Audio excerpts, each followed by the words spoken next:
The Pirates were served a steaming pile of crap they just gave the Cardinals. Seattle cooled the bats, and Bucco's pitching held on for dear life. That's next on Locked On Pirates.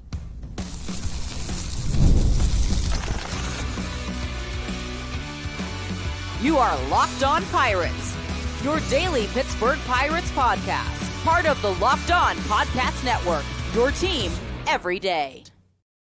This episode is brought to you by Monarch Money. Take control of your finances with Monarch Money. Use code LOCKEDONMLB at monarchmoney.com for 50% off your first year.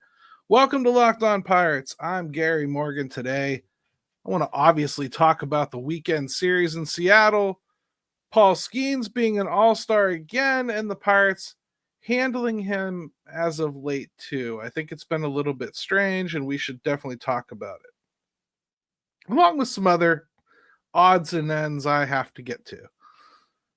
After riding the momentum of a 6-game winning streak, the Pittsburgh Pirates ran into a wall in Seattle, where they were swept in a 3-game series by the Mariners without scoring a single run. The sweep not only halted their momentum, but also, I think, exposed some troubling offensive trends that the team needs to address quickly. First game on the 4th of July, the series opener, it was a rough start to the weekend. Bailey Falter took the mound, gave up 4 runs, 3 of them earned, over 5 2/3 innings. Seattle's Cal Raleigh was the star of the night, launching 2 home runs, driving in 3 runs to lead the Mariners offense. I mean, I know that I recorded a short about this game on the 4th of July, but like the last show that we did on the 4th that you guys watched, I presume, I remember just leaving the show with like, please just don't pitch to Cal Raleigh. It just felt like the only guy that was really going to kill you in this lineup. Randy Arozarena came in hot, but the Pirates managed him too. I mean, he did get 1 dinger off of him and another one today, but aside from those 2, there wasn't too much that you should have worried a lot about. And to be fair, the Pirates did pitch okay in this series. Nick Gonzalez is one of the few bright spots for the Pirates there on the 4th, collecting 3 of the team's 5 hits. But the rest of the lineup couldn't solve Mariners starter Logan Gilbert. Logan Gilbert. No, it wasn't Logan Gilbert, was it? No. I don't know why I wrote that. It was Woo. Anyways, he pitched 6 scoreless. The Pirates never mounted a serious threat. The game just slipped away early. Man, I don't know why I had another pitcher's name on my mind. I literally wrote it here on my showrunner, which is hilarious. Let's see. Game 2 is a classic pitcher's duel. Mike Burrows got the start for Pittsburgh against Luis Castillo. He delivered a really good outing, tossed 5 shutout innings. He allowed just 3 hits, striking out 6, kept the Mariners off the board, and gave the Pirates a chance to win. Unfortunately, the offense couldn't do anything. Spencer Horwitz had a couple of hits, but the team went, 0 for 0 with runners in scoring position because they didn't get anybody into scoring position even. Mariners finally broke through in the 6th. Ben Williamson doubled off of Caleb Ferguson to drive in the game's only run. And Luis Castillo was dominant. He really was, striking out 8 over his 7 innings. 1-0 loss. And then today's game or last night's game, another 1-0 loss. Series finale, another heartbreaker. Paul Skenes was great. Struck out 10 batters over 5 innings while allowing 5 hits and no walks. He threw 52 of his 78 pitches for strikes. Lowered his ERA to 1.94. But the Pirates offense just couldn't provide any support for him again. Game's only run came in the 6th when Randy Arozarena took Carmen Mlodzinski deep for a solo home run, his 14th. That blast was the difference in the game. Pirates managed 5 hits in the game, including singles from McCutchen. Pham had a couple, Henry Davis, Isaiah Kiner-Falefa. They had a few chances, but they went 0 for 2 with runners in scoring position, left 6 men on base. O'Neal Cruz, defensive gem in this one, threw out J.P. Crawford at home plate to keep it 0-0 early. 105.2 miles per hour on the laser beam that he threw from center field. It's the second hardest outfield assist recorded since StatCast began tracking in 2015. And no, I agree with you, fans. I don't want to hear about it either. We're definitely going to circle back in segment 2 and talk a little bit more about the handling of not only Paul Skenes but Mike Burrows. I didn't see as much complaint about him coming out after 5 as I did Paul Skenes, but I think we kind of need to talk about the handling here in general. Pirates offense, it was really clicking with their recent win streak, but it completely vanished in Seattle.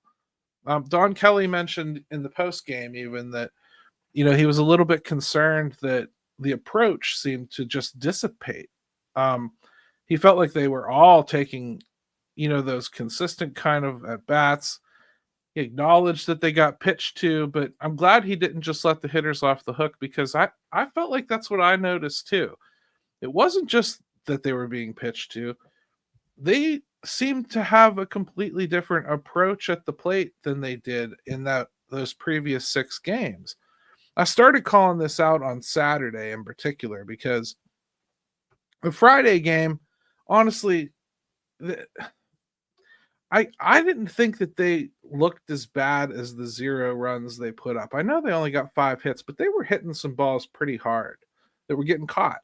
So I was willing to just kind of give it up to good play. I felt like they had a couple real nice plays made on them out in center field. They had a couple real nice plays made on them at first base. I thought there was some reason for optimism that the bats weren't just completely going dormant. They were just being pitched to.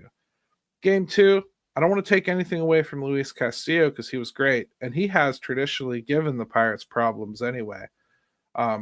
Not that should matter when your team is really not constructed of the same pieces and parts that it was as you built that history with a 32-year-old pitcher, but it's traditionally been a problem for them. I didn't give them a pass, though, because I just didn't feel like they were real competitive. Again, the approach was weird. You can make aggressiveness look like stupidity real quick if your dancing partner isn't playing along. And Luis Castillo did not play along. Luis Castillo wasn't giving you pitches to hit. And the Pirates went up there with a swinger's mentality, like they were just going to take a stroke no matter what. And you have to tailor it a little bit depending on who you're facing. That doesn't mean you're not aggressive, but with Luis Castillo, you have to be aggressive on the fastball. You got to wait for that fastball, and when you get it, you can't miss it. Well, when the Pirates were going really good, that's exactly the approach they had against everybody. They were hunting something, but they were aggressive about it when they saw it. Even if it wasn't a perfect pitch, they were taking a cut at it. I really needed to see that continue, especially against a guy like Luis Castillo, because he can have you fishing all night and put himself in a rocking chair, and that's exactly what he did. Kirby has been struggling, but the Pirates made it look like he's just been absolutely on fire. It was pretty sad. The team faces now another critical stretch. They're going to Kansas City, and you just basically erased half of what you did really well in that homestand. Kansas City is a team that has been struggling to score runs, just like the Pirates. I would expect the pitching to continue to be dominant in this series. And if that's the case, this is a series where the Pittsburgh Pirates have got to scratch out enough wins to win the series. It's not many teams on this schedule that the Pirates should look at and lick their lips a little bit and get excited. Kansas City is not a bad team. I think they're underachieving this year mightily, and they've got some good pitching too, but the Pittsburgh Pirates should win this series if if there was to be any hope taken from that homestand. They don't win this series against Kansas City. Okay. Hey, you just go back to plan A. Trade off what you're going to trade off, and we'll move on to 2026 mentally. When we come back, we're going to talk a little bit about all-star Paul Skenes and the handling of Paul Skenes a little bit, because I know that's something that everyone seems to be really concerned about online. Ever wish managing your money felt easier? With Monarch Money, it can. Whether you're growing your savings or planning a big purchase, Monarch puts you in the driver's seat. It's like having your own personal CFO, giving you full visibility and control over your finances. Monarch Money is more than a budgeting app. It's a complete financial command center. You can track all your accounts, investments, and spending in one place. So in addition to managing your money, you're also building wealth.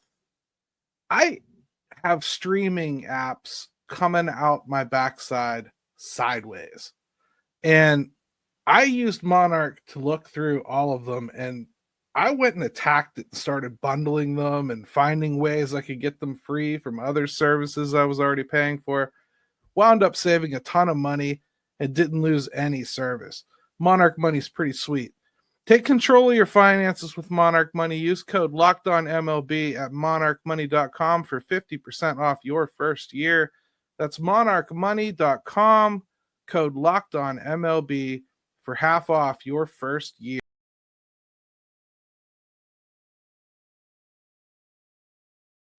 All right, welcome back to Locked On Pirates. Hey, do me a favor, hit that subscribe button, and I'm going to challenge you all this week. Go out on your own social media and just tell people about the show. Just say, hey, if you like the Pirates, check this show out. I would appreciate it greatly. Let's see if we can get some new listeners here, new people to interact with too a little bit. All right, Paul Skenes is an all-star. I don't think this is a surprise, and we will find out who's going to start in the all-star game relatively soon. I would imagine that Paul Skenes has a shot, but I do think Zach Wheeler has made his case. The guy's been just as dominant, especially recently, and I could see Zach Wheeler getting the start in this one. I really could. I would love it to be Paul Skenes. I think he's earned it. His stats are great. We'll go over some of his stats, but Zach Wheeler's got a strong argument here too, I think. And whether it should matter or not, his win-loss total is a lot sexier to put up on an advertisement about who's starting, right? Through no fault of Paul's. He's got an elite ERA. 194 is where he's at. It's one of the lowest in all of Major League Baseball. Dominant strikeout rate. I mean, he's racked up 125 strikeouts in 116 innings already. His whip is 0.92. I mean, Skenes allows fewer than one base runner per inning. It's just an elite mark. His career ERA is 1.99. That's a minimum of 40 starts. It's the lowest in MLB during the live ball era since 1920. That's just crazy. It's his second consecutive All-Star game. He really is still a strong candidate to start this game. I'm not 100% sure which direction they'll go, but I know he's still the same kind of draw he was last year, so he should have the nod if you ask me. Velocity and arsenal, man, he regularly hits 99 to 100 with his fastball if he wants to. Doesn't seem like he feels the need to anymore all that much. He's been going 98, 99, an awful lot more. But he mixes in those devastating secondary pitches, and they all do funky things, and he's able to pitch in the zone because of it. He's consistent under pressure. I think he's only had one outing where you could even kind of out of the side of your eye call it bad this entire season. He's just an incredible pitcher. Appreciate what you have, and let's hope that no matter how stupid Bob Nutting has been in his life, no matter how terrible of an owner he's been, let's hope that he finds some way I don't care if he finds a magic lamp and gets a genie that gives him enough money to do it. Find some way to keep this player here. I just don't think this team can recover from the PR nightmare that will come. Now, let's talk about restricting him a little bit.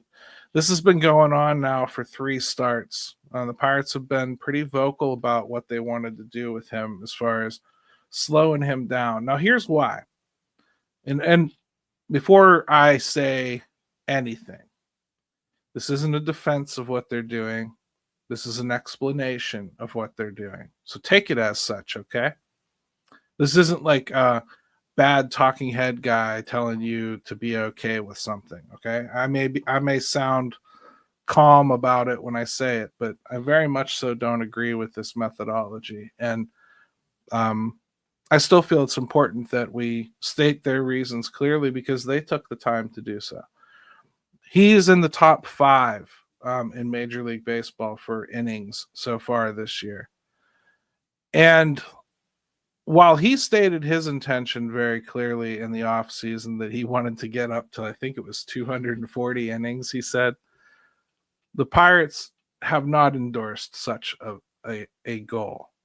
And they are not going to do it with him. This isn't about saving him for the future. This isn't about saving innings on his arms so they can trade him later for more. This isn't about saving his arm for the Yankees. This is about working with an individual player, having a plan that you wanted to execute, and executing the plan. They wanted to have him have a little bit of a lower point in innings over the middle part of this season, especially timed around the All-Star break, because there's an extra break built in there too. Yeah, he's going to pitch in the All-Star game, but you're talking about a couple innings, and they're not really going to care about that all that much. But if you think they're not adding it to their total, they are. Pirates have a vision for what they want Paul Skenes to do, and it consists of having him pitch the entire season and having him be at the height of his powers all season. And they believe that they need to have this little lull in the middle of the season. I would expect we come out of the All-Star break, they go right back to letting him do a little bit more of the horse work that they were allowing him to do. They'll let him start taking the 6th and 7th inning. 78 pitches is a little ridiculous. I think this is where we go from me explaining what they're doing to me kind of just making my points on it now. I think when you get greatness, you have to allow room for greatness to be greatness. Paul Skenes is greatness. I can see if you're trying to protect the player from himself, like this guy will just keep pushing if we just let him, and we're afraid that he'll throw his arm out. Valid. Totally get it. Totally get it. Think about how devastating it would be, not only to this baseball team, but Paul Skenes' career, really. If he were to get injured and like go down for Tommy John and lose a season and a half from right now, think about what happens to the rest of the career. You could go right into the CBA negotiation in 2027. You could be staring down the barrel at Paul Skenes doesn't throw a major league pitch for 2 years if he has Tommy John. You know what I mean? So it's not like you shouldn't be scared. But here's my thing. The Pirates have not prevented anyone from getting Tommy John, no matter how heroic they've gone to lengths. Like last year, they shut down Jared Jones in the middle of the season, even demoted him to AAA, remember? And yeah, he got a little bit of a lat injury too that allowed them to stretch out how much longer he didn't come back. But they made that last a little bit longer because they planned, again, a mid-season lull for him. And it didn't prevent him from having Tommy John, did it? Johan Oviedo, they rode him like a rented mule. They let him have innings. Innings that just didn't look like anything that they had ever allowed on his trip up through the minors. Certainly not in the majors where he was used primarily as a reliever until he got to Pittsburgh. But they just uncorked and let him go. And that resulted in Tommy John. The thing that I think frustrates me is baseball trying to control their way around having guys have Tommy John. It isn't working. I'm not saying that teams should not be trying to keep these guys healthy, but this isn't keeping them healthy. It's just keeping them from being special. It's just not allowing Paul Skenes to be Paul Skenes. The Pirates aren't scoring runs for him. I don't, if Paul Skenes had stayed in yesterday's ball game through the seventh inning, let's just say that he could have gotten that done in 22 pitches or whatever. If he had stayed in that game through the seventh inning, the Pirates still probably don't score a run. They probably still lose 1-0 or some facsimile thereof. All right. But you're robbing him of an opportunity. Like, he got pulled out in the fifth inning with 78 pitches. Zach Wheeler just threw 106 pitches in his game. You know, like, they allow Zach Wheeler to be special. Now, he's been around a long time. He's earned it, I guess. But this babying of these guys, especially the ones that are built a little different, like Paul Skenes is not. He's not built like some of these other guys that look like they like Jared Jones. Don't lie to me and tell me you didn't feel that he was like the Tommy John waiting to happen. You see somebody that small throwing over 100 miles an hour, you know that he's breaking the laws of nature. Paul Skenes don't look like that. It's like wondering how Paul Bunyan chopped all those logs. He's huge. He's not the same as these other guys, you know? And Garrett Cole's a good comp for him. And he had Tommy John 8 years later. I mean, like, you got to let these guys be special. I just think it's a mistake. Mike Burrows, he continues to look more comfortable. He's getting through 5 innings routinely. This was his best outing by far, the one he just had in Seattle, a shutout again. He was beautiful. Great. Fought back, got himself out of trouble. Big strikeouts when he needs them. That changeup is a special pitch. Paired with that curveball and his fastball velocity up around 97, 98. Mike Burrows is a dude. I love what I'm seeing from him. When do you think we can let the kid go past the 5th inning? He has the pitches left. I know he's coming off Tommy John, but come on now. You know, how long do you baby these guys? At this point, do I even want Johan Oviedo back? I know he's on his rehab assignment and everything, but what are you realistically going to allow him to do once he's back? The way that they treat these arms, I wonder honestly if we're going to see anything. There's analytics, there's trainers, there's everybody trying to keep these guys healthy. My point again, it isn't working. I don't want you to be the rogue dog and go out there and get a reputation for blowing arms off. I don't want that. But you got a player telling you that he wants to play more. There's no indication whatsoever that he's fatigued or hurting or slowing down in any way, shape, or form, except for when you artificially do it to him. And I don't like it. He went out of his way to learn how to pitch more efficiently so he could get deeper into games. He succeeded in that. Now he gets through 5 innings and 78 pitches, and you yank him anyway because now you care about innings, not pitches. It's not fair to him. It's not rewarding him. It's not allowing him to be the special that he could be. Imagine if you told Ken Griffey Jr. he could only swing 3 at-bats out of the 4 that he took every day. You'd never do it. You'd never do it. But we do it to pitchers all the time, and we wonder why nobody's so special. How are pitchers ever going to make the Hall of Fame? Think about, like, you got like Clayton Kershaw. He's probably the last of his kind. Who's going to get 3,000 strikeouts? Who's going to be able to pitch enough? Paul Skenes, maybe. If his next team lets him pitch. It's insane. It really is.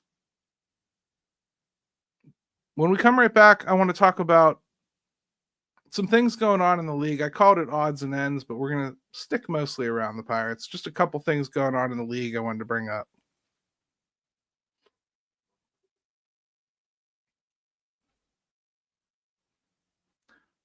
So the Washington Nationals fired their general manager and their manager at the same time here, Rizzo and Martinez. And I saw a lot of people run to social media to, including journalists, like, oh, I thought you couldn't do that. Derp. I hate when people do things that are expected. Like, I just knew that was going to come. I knew that was going to be the response from everybody. It's a different team. I think they brought in a ton of talent. If you want the similarities, I think, for what they did, well, the Nationals felt like they were ready to take a step this year too. Now they were looking at the NL East. It's a tough division. You know, you've got the Mets and Phillies and Braves in that division, and it looks tough. You've got Miami, they're supposed to be the bottom dwellers, and Washington was not planning on being with them. Pittsburgh, same way. Pittsburgh wasn't planning on being down with the Reds. The difference is the fan bases for Pittsburgh and the fan base for the Nationals all knew what was coming. The Nationals fan base knew damn well you couldn't go into a season with a bullpen like that, and they didn't have enough bats. The Pirates fan base knew damn well you couldn't go into a season missing the bats they were missing. I mean, it's not as though that the whole world, the whole baseball world in those markets wasn't going ape talking about those things that needed changed. So I'm not surprised here at all. I think this is literally just a different owner than the Pirates. Bob Nutting is a guy that much prefers to allow a season to play out. He has, for whatever reason, and I have a feeling it has an awful lot to do with Frank Coonelly, because Frank Coonelly really shaped him. And everything that he thinks he knows about the league and how it works comes from Frank Coonelly. Frank Coonelly came from the league. He was Bob Nutting's friend in the league that he hired on to be his team president. And, you know, the Pirates kind of never took advantage of it. It's not like they did anything smart league-wise from it, but all of Bob Nutting's baseball knowledge comes from his relationship with him. Travis Williams doesn't have that, so there's no advice coming on that level. So I'm just assuming that what Bob Nutting knows or thinks comes from his relationship with Coonelly. That's probably where he has most of his education about this league. And for whatever reason, they were not fans of firing people in season. I was a little shocked that they did it with the manager, but, you know, going back and hearing the news stories that came out after that, it was very clear that he wanted it done last year, and Ben Cherington talked him out of it. I'm just going to say that it was a really early trigger pull for being talked into it.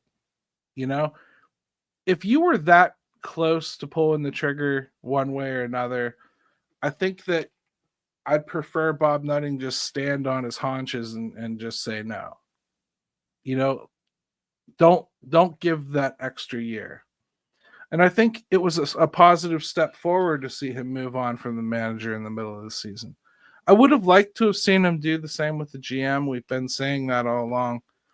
I don't worry as much about the draft as some of you do. And mostly because, first, I loved their draft last year. And I really think that it's going to provide some juice for this team. And even if they got lucky. Also, as I've told you before, they've made some changes up and down that scouting rank. And the guys that are going to be advising this decision are the ones that helped last year look so good. I love what they did last year. I'm just not freaking out about the draft. I'm sorry. I know that your inclination is going to be to say that it sucks because he had something to do with it, but I'm sorry. I don't think Connor Griffin sucks. And I don't think Hunter Barco sucks, and I don't think Bubba Chandler sucks, and I like Carmen Majinski, and I love Paul Skenes, and I think Henry Davis is coming along, and Nick Gonzalez is starting to do some things that lead me to believe that he really does have an MLB future. You know, he's shown us enough since coming back from the IL that, you know, he's going to at least hit. And I think there's something to be desired on the defensive side of things, but that's a major league player. I'm not worried about the draft. The trades, sure. I worry about the trades. But I also think there's going to be enough breaks on it that they're not going to let him alter the future all that much. Maybe that's a good thing. Maybe that's a bad thing. But it just because Washington did it doesn't mean that the Pirates are in the same situation. That's all I'm saying. I think Washington probably could have done it in the offseason too. Again, they do have a lot of the pieces there. They just didn't have them all come together and take off this season. And I do think like they've discovered some things, though. They really have. They've got a couple legitimate offensive stars. They've got a couple legitimate pitching stars. Need to do work on that bullpen. Need to get a couple more bats. So Washington's not all that far away. But they make the move now because when you are an owner that senses that turning point should be there and you don't see that turning point, think about it. Aside from like deciding how much money gets spent, what the hell is your job as an owner? To sense that the change needs to come and execute the change, right?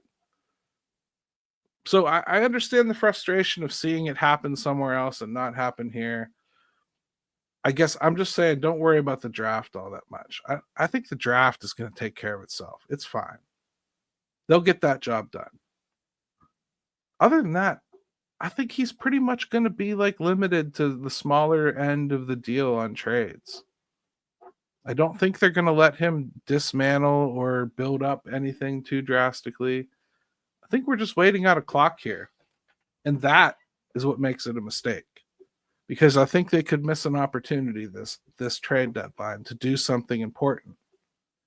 And it's going to be because they were indecisive. It's going to be because, as usual, the Pirates are a year too late when they make a move. They're going to wake up and realize that they need to support Paul Skenes differently. And it's going to be a year too late. It's going to be a year later than it needed to be. They always are. Just like the spending is based on what they've recently made as opposed to what they think they're gonna or could. Yeah. Well, risk adverse does a lot of bad things. And Bob Nutting's biggest sin is how afraid of risk he is. And period. He's just desperately afraid to risk anything. Let's hope that this series goes better in Kansas City, guys. I mean, it was really fun smiling every day. Today was a really good release. Let's hope that we can move on and see better things for tomorrow's episode. That's all I got for you. Lock it up, guys. Let's go Bucks.